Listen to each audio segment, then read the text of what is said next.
So I officially started Green Excel Mechanics in 2020, and I started it as Ruyugi General Enterprises. Basically, it was a company that dealt with tender transactions.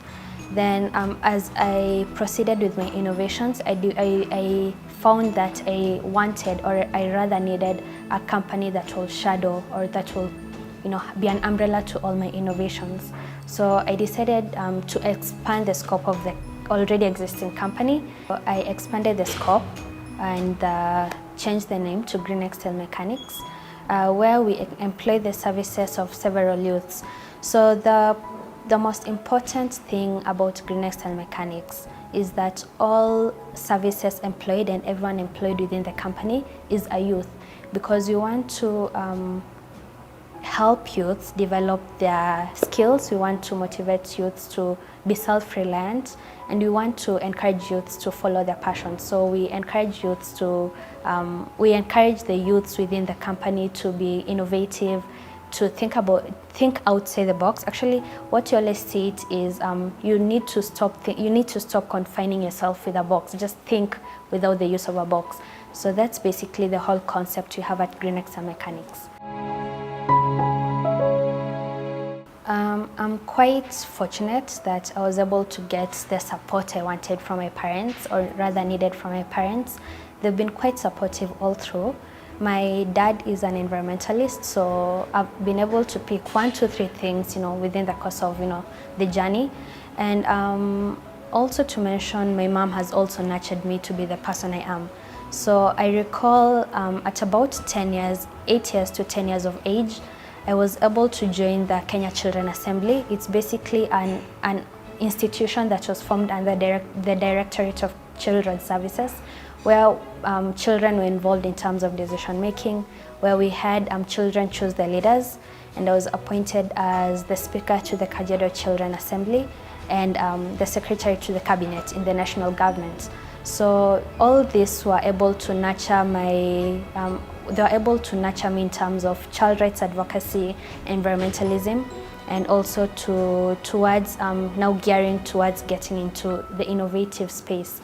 Once I told them about, once they were able to know about all these innovative ideas I had, they were quite supportive in terms of helping me, supporting me mentally, supporting me financially, which is actually the key area that I got support from them. And they're able to support me even to nurture and to protect my work, say for example using intellectual property.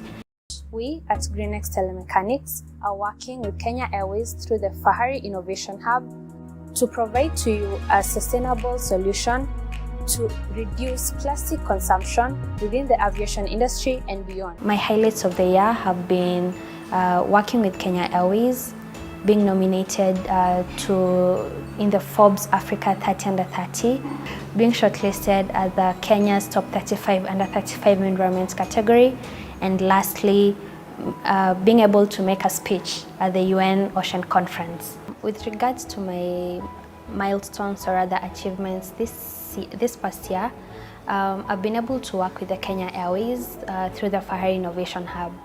Last year, I was able to work with them on another innovation where we had several innovators apply towards the Fahari Innovation Challenge, and I emerged a finalist during the challenge. First of all, this year I approached Grace Vihenda, who's the lead in the Innovation Hub, and I was able to have a conversation with her about the innovation and take her through the various ways we could forward the partnership with Kenya Airways. So currently, this has been a milestone, or rather an achievement, given that this will be the first airline to completely phase out plastics if this particular innovation is implemented. I was also nominated to the Forbes Africa 30 Under 30, where I was able to move up despite not making it to the final list. So it's rather an achievement to be able to be listed as one of Africa's pioneering youths. The other milestone I've achieved is with regard to the Kenya's top 35 under 35, where I was a shortlisted finalist at the environment category. And Within the past 1 month, I was able to get a global platform to be able to speak about SDG Goal 14, that's life underwater, and how best innovation comes into play, where I was able to address the United Nations Ocean Conference. I was able to give a statement in front of plenipotentiaries, diplomats, distinguished members of the public and private sector. It's time the world wakes up and acts. It's time innovators provide solution mankind and environment urgently needs. It's time world wake up.